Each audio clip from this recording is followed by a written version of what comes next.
La Première Guerre mondiale, aussi connue sous le nom de la Grande Guerre, fut un conflit mondial qui a embrasé l'Europe et au-delà de 1914 à 1918. Ce fut une guerre sans précédent, marquée par l'armement industriel, la guerre des tranchées et un nombre de victimes inouïes. La guerre opposa les puissances alliées menées par la France, la Grande-Bretagne, la Russie et plus tard les États-Unis aux puissances centrales, composées de l'Allemagne, de l'Autriche-Hongrie et de l'Empire ottoman. À la fin de la guerre, des millions de personnes étaient mortes. Des empires s'étaient effondrés et le monde était irrémédiablement changé. L'ombre de la Grande Guerre a plané sur le XXe siècle. Elle a redessiné les frontières politiques, renversé des empires et semé les germes de conflits futurs. Comprendre les causes, le déroulement et les conséquences de la Première Guerre mondiale est essentiel pour appréhender les forces qui ont façonné notre monde moderne. La Première Guerre mondiale n'a pas éclaté de nulle part. Elle fut l'aboutissement de décennies de tensions latentes, alimentées par un jeu complexe de nationalisme, d'impérialisme et de militarisme. Le nationalisme, la fierté intense envers sa nation et ses intérêts, était en plein essor en Europe. Cette ferveur se manifestait souvent par la rivalité et la méfiance entre les nations, notamment dans les Balkans, où les groupes ethniques s'irritaient sous le joug d'empires comme l'Autriche-Hongrie. L'impérialisme, la poursuite d'empires coloniaux, a exacerbé les tensions. Les puissances européennes se sont livrées à une concurrence féroce pour le contrôle de territoires en Afrique, en Asie et dans le Pacifique, ce qui a conduit à de fréquentes crises diplomatiques. Au fur et à mesure que les nations accumulaient des colonies, leurs armées grandissaient en taille et en puissance. Ce militarisme, la glorification de la puissance militaire et la conviction qu'elle était essentielle au prestige et à la sécurité nationale, a créé un climat de peur et de suspicion. Alors que le nationalisme, l'impérialisme et le militarisme alimentaient les inquiétudes, les nations européennes cherchaient la sécurité par le biais d'un réseau complexe d'alliances. Ces accords, destinés à dissuader l'agression, ont finalement servi à l'amplifier. La Triple Alliance, composée de l'Allemagne, de l'Autriche-Hongrie et de l'Italie, s'opposait à la Triple Entente de la France, de la Russie et de la Grande-Bretagne. Ces alliances signifiaient qu'un conflit entre deux nations quelconques pouvait rapidement entraîner les autres, transformant un différend local en une guerre continentale. Ce précaire équilibre des pouvoirs a été brisé le 28 juin 1914, lorsque l'archiduc François Ferdinand, héritier du trône austro-hongrois, a été assassiné à Sarajevo. Cet acte terroriste, perpétré par un nationaliste serbe, a déclenché une chaîne d'événements qui allait plonger le monde dans la guerre. L'assassinat de l'archiduc François Ferdinand et de son épouse Sophie à Sarajevo, en Bosnie, par Gavrilo Princip, membre de la Main Noire, un groupe nationaliste serbe, a provoqué une onde de choc en Europe. L'Autriche-Hongrie, convaincue que la Serbie avait aidé les assassins, a lancé un ultimatum sévère. La Serbie, craignant pour son indépendance, a demandé le soutien de son allié, la Russie. Lorsque la Serbie n'a pas satisfait à toutes les exigences de l'Autriche-Hongrie, cette dernière lui a déclaré la guerre le 28 juillet 1914. Le système d'alliance, conçu pour empêcher la guerre, a plutôt assuré son escalade rapide. La Russie, liée par un traité pour défendre la Serbie, a commencé à mobiliser ses troupes.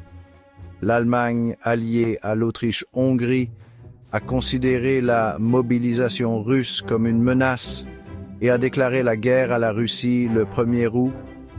2 jours plus tard, l'Allemagne déclarait la guerre à la France, alliée de la Russie, et la Grande Guerre avait commencé. Section 5.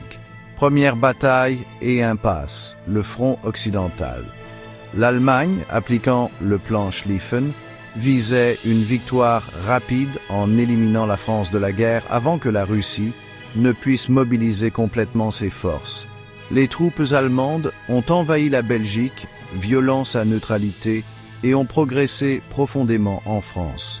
Cependant, l'avancée allemande a été stoppée à la bataille de la Marne en septembre 1914. La guerre sur le front occidental s'est alors enlisée dans une impasse sanglante. Les deux camps ont creusé des réseaux de tranchées complexes s'étendant sur des centaines de kilomètres à travers la France et la Belgique. Les soldats étaient confrontés à la boue, aux rats, aux maladies et aux bombardements d'artillerie constants. Les attaques, souvent à travers le No Man's Land, ont entraîné des pertes effroyables pour des gains territoriaux minimes. La bataille de Verdun en 1916 et la bataille de la Somme, qui compte parmi les batailles les plus sanglantes de l'histoire, illustrent les horreurs de la guerre des tranchées. Section 6. Une guerre différente, le front oriental. Alors que la guerre des tranchées faisait rage à l'ouest, le front oriental était caractérisé par une plus grande mobilité et une brutalité encore plus grande. Ici, l'Allemagne et l'Autriche-Hongrie affrontèrent l'immense mais mal équipée armée russe. Des batailles comme Tannenberg et les lacs de Mazuri ont été des victoires allemandes décisives, mais l'immensité de la Russie et ses effectifs ont empêché un effondrement complet. Le front oriental a également été témoin de l'effondrement de l'armée austro-hongroise sous les offensives russes répétées. L'impact de la guerre sur la Russie a été dévastateur tant sur le plan militaire que social. L'incapacité du tsar à faire face aux conséquences économiques et sociales de la guerre a conduit à une agitation croissante et finalement à la révolution russe de 1917. Section 7. L'Amérique choisit son camp, l'entrée en guerre des États-Unis et le tournant. Les États-Unis sont initialement restés neutres dans le conflit européen. Cependant, la guerre sous-marine sans restriction menée par l'Allemagne, qui ciblait des navires neutres, y compris des paquebots comme le Lusitania, a indigné l'opinion publique américaine. Le télégramme Zimmermann, dans lequel l'Allemagne offrait au Mexique une alliance et des territoires américains s'il rejoignait la guerre, a encore attisé le sentiment anti-allemand. Le 6 avril 1917, les États-Unis ont déclaré la guerre à l'Allemagne. L'arrivée de troupes et de ressources américaines fraîches en 1918 a donné un coup de pouce crucial à l'effort de guerre des Alliés, qui avait été épuisé par des années d'attrition. À l'automne 1918, les puissances centrales, confrontées à l'épuisement, à la diminution des ressources et à l'agitation interne croissante, ont commencé à s'effondrer. Section 8. Un monde transformé. Les conséquences de la Grande Guerre. La Première Guerre mondiale s'est terminée le 11 novembre 1918, lorsque l'Allemagne, confrontée à une défaite imminente, a signé l'armistice. Les conséquences de la guerre ont été profondes et de grande portée. Le coût humain a été effarant. On estime que 10 millions de soldats et des millions de civils ont péri dans le conflit. Des générations entières ont été décimées, laissant derrière elles un héritage de deuil et de traumatisme. La guerre a également fait tomber des empires. L'Autriche-Hongrie, l'Empire ottoman, la Russie tsariste et l'Empire allemand se sont tous effondrés, redessinés en nouvelles nations. Le traité de Versailles, signé en 1919, a officiellement mis fin à la guerre, mais a imposé de lourdes sanctions à l'Allemagne, notamment des pertes territoriales, le désarmement et des paiements de réparation paralysants. Ces conditions ont semé les germes du ressentiment et de l'instabilité qui ont contribué à la montée du fascisme et au déclenchement de la Seconde Guerre mondiale 2 décennies plus tard. Section 9. Les cicatrices de la guerre, héritage et souvenirs. La Première Guerre mondiale a laissé une marque indélébile sur le monde. Elle a inauguré une ère de guerre technologique avec les chars, les avions, les sous-marins, les mitrailleuses, les gaz toxiques et d'autres innovations qui ont changé à jamais le visage du combat. La guerre a également entraîné d'importants changements sociaux et politiques. Les femmes, qui avaient joué des rôles essentiels pendant la guerre, ont obtenu de nouveaux droits et de nouvelles possibilités. La guerre a également accéléré la montée du communisme en Russie et du fascisme en Italie et en Allemagne. La Première Guerre mondiale nous rappelle brutalement le coût humain des conflits et les conséquences dévastatrices du nationalisme, de l'impérialisme et du militarisme.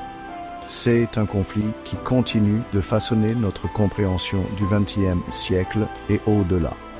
Nous nous souvenons des millions de personnes qui ont péri et honorons leur sacrifice en luttant pour un monde plus pacifique et plus juste.